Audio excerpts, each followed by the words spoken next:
By 9 in the morning, my ankles were already tight. Not painful, just tight.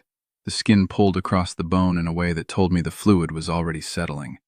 By afternoon, I could press my finger into the inside of my ankle and watch the dent stay there for a few seconds before it slowly filled back in.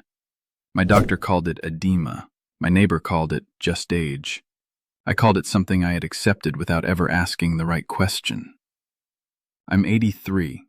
I've had type 2 diabetes for 16 years, and the thing I want to tell you today is that I drank the same glass of orange juice every single morning for 40 years because every single thing I had ever read told me it was good for me.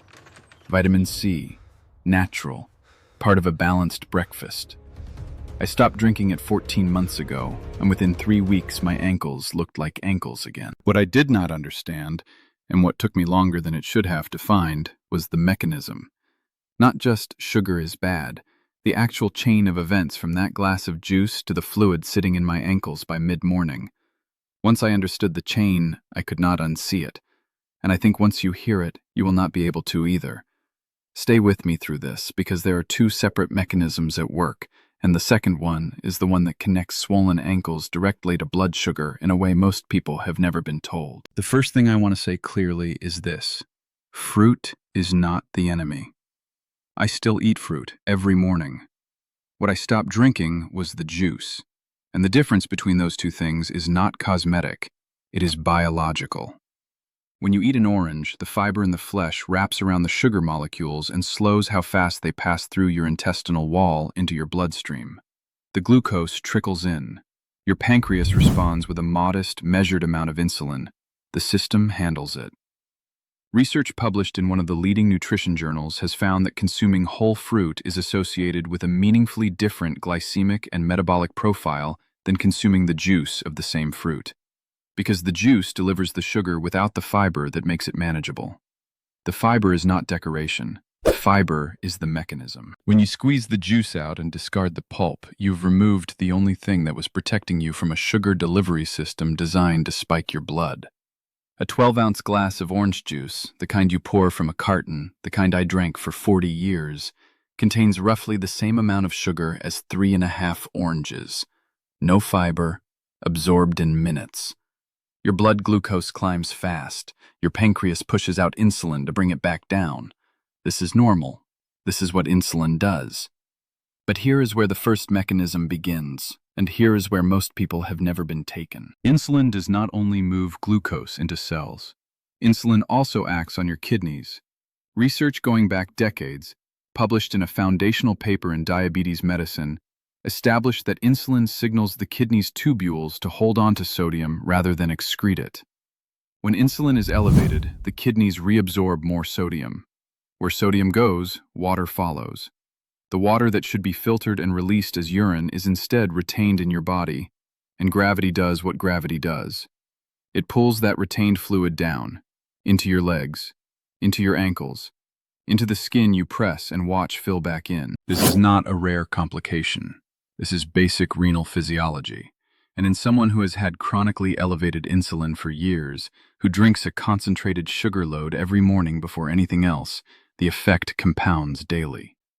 The ankles that are tight by 9 in the morning are tight because of what happened at 7, and the glass of orange juice that was supposed to start the day right was the trigger. That is the first mechanism: insulin, sodium, fluid retention. The second mechanism goes deeper, and it is the reason that simply switching from juice to water, while important, is not the whole picture. Research I have read and reread, work published in one of the most widely cited papers in the study of diabetes complications, has mapped out what happens to the small blood vessels when blood sugar runs elevated for years. The process is called advanced glycation. Sugar molecules attach to proteins throughout the body, including the proteins that make up the walls of the tiny capillaries that run through your feet, your ankles, your lower legs. Over time, those vessel walls become stiff and thickened. Their diameter narrows. Blood flows through them less freely. And when blood does not move efficiently through the small vessels in your lower legs, fluid leaks out of the vascular system into the surrounding tissue and stays there. This is a separate pathway from the insulin-sodium mechanism, but they produce the same outcome and they run at the same time. One is acute. It happens every morning with the juice. One is chronic. It has been building for years in the microvasculature. The swollen ankles are the meeting point of both. Your doctor is not wrong to call it edema, but edema is a description, not an explanation. The explanation is what I just told you. And in 8 minutes of appointment time, there is rarely space for that explanation. If your feet burn at night, or go numb, or feel cold no matter how many socks you wear, please don't ignore it. I almost did, and I'm 80 years old. For years I told myself it was just age, the tingling, the heaviness in my legs climbing the stairs. But it wasn't age. It was my blood sugar quietly damaging the nerves and the circulation in my legs, and almost nobody warned me in time. If you let it keep going, those little signals turn into something you can't undo. I wasn't willing to lose my feet or my independence. So I started doing one thing every single day to help support healthy blood sugar and protect my legs. I'll show you exactly what in this video. And if you want the simple support I personally use, there's a free presentation linked in the description below. So here is what I changed, and here is how I changed it. I stopped the juice. That was the first move, and I want to be honest with you about how it felt. For about 10 days, I missed it. The morning felt different without it. I replaced it with a whole orange, sometimes two, eaten slowly, with the pulp, with everything the fruit actually contains. The sweetness was the same, the vitamin C was the same, the fiber that was missing from the juice was now present, and the glucose spike that had been happening every morning at 7 simply stopped happening the way it was. By the end of the second week, I noticed the tightness in my ankles and the morning was different. By the end of the third week, the afternoon dent was gone. I'm not telling you this was a cure. I'm not telling you this replaced my medication or my doctor's guidance. I kept everything my doctor prescribed. I added nothing. I removed one thing that the research, when I finally read it carefully, told me had no business being called a health food for someone managing blood sugar. Juice is not a health food for a diabetic. It is a concentrated sugar delivery system with the label of a health food. That distinction matters. Now, I want to give you the rest of the system because removing the juice was the start, not the finish. The second piece is what you put in its place and what you eat first. Protein at the beginning of breakfast.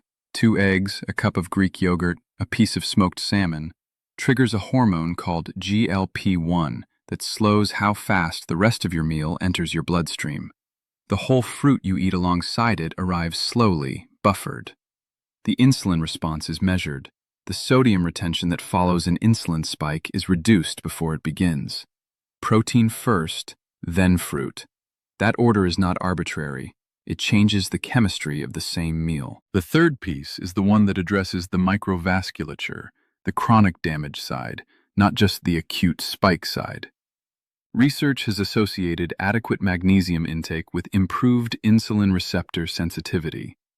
A significant portion of people managing type 2 diabetes run low in magnesium, and magnesium is a cofactor for the same insulin receptors that are already working harder than they should. A small handful of pumpkin seeds, one of the most magnesium-dense foods available, under $8 for a month's supply at any warehouse store, eaten in the evening gives your body a resource it is likely short on. It does not reverse damage that has already accumulated, but it supports the environment in which the damage is asked to stop accelerating. And the fourth piece is a brief walk after dinner, not a workout, 10 to 15 minutes around the block or around your living room. Research from a university study published in a leading diabetes journal found that 3 short walks taken after meals, not one long walk at a different time of day, significantly reduced the 24-hour glucose pattern compared to a single longer session. The muscles activated during walking pull glucose out of the bloodstream through a mechanism that does not require insulin to function. The fluid that would otherwise sit in your ankles overnight has less inflammatory glucose-laden blood pushing through those small compromised vessels. The 2 mechanisms I described earlier, the insulin-sodium pathway and the microvascular pathway, are both addressed from different directions by those 15 minutes. No juice. Protein first. Pumpkin seeds in the evening. A short walk after dinner. That is the system. 4 changes, not 1. The juice removal is where it starts because it is the most dramatic acute trigger and the easiest to remove without losing anything your body actually needs.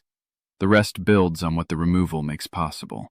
Talk to your doctor before you change anything, and tell them what you are removing and what you are adding. The edema in your ankles may have other causes, vascular, cardiac, medication-related, and your doctor needs to know if it changes significantly. This is support for what your body is trying to do, not a replacement for the medical oversight that keeps you safe. If you made it this far, you already understand more about your own legs than most people your age ever will. That matters. You know now that the burning, the numbness, the cold feet, they trace back to one thing: blood sugar slowly working against your nerves and circulation. And you know the goal isn't a miracle. It's protecting your ability to stand, to walk, to stay independent.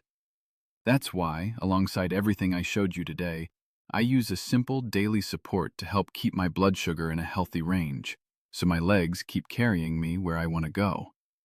I put the free presentation in the description below. Go watch it. And as always, keep working with your doctor. This supports your routine. It doesn't replace it. I want to ask you something honest. Think about the people around you who are in their 70s and 80s and still moving the way they want to move, still shopping for themselves, still walking without looking at the floor to calculate each step. And think about the ones who are not, the ones whose world has quietly contracted, shorter distances, more assistance, more days inside. The difference is not always genetics. It is not always luck. It is often a series of small decisions that compounded quietly over years. The juice that seemed harmless because the label said natural. The fluid that was accepted because the doctor had a name for it. The mornings that passed without the question nobody had time to ask. You are asking the question now. That is not nothing. That is, in my experience, the thing that separates the people who stay independent from the ones who stop expecting to. If you want additional support for the blood sugar piece, the overnight glucose management, the circulation, the protection of the small vessels, I've linked something below this video that I think deserves your attention. It is not a prescription. It is a support system for the biology I just described. Look at it. Talk to your doctor. Decide with information. Drop your fasting blood sugar number in the comments right now. And if your ankles swell, add the word ankles. I read those comments and I want to know where you are starting from. Remove the juice, eat the fruit, build the system around it. Start this morning.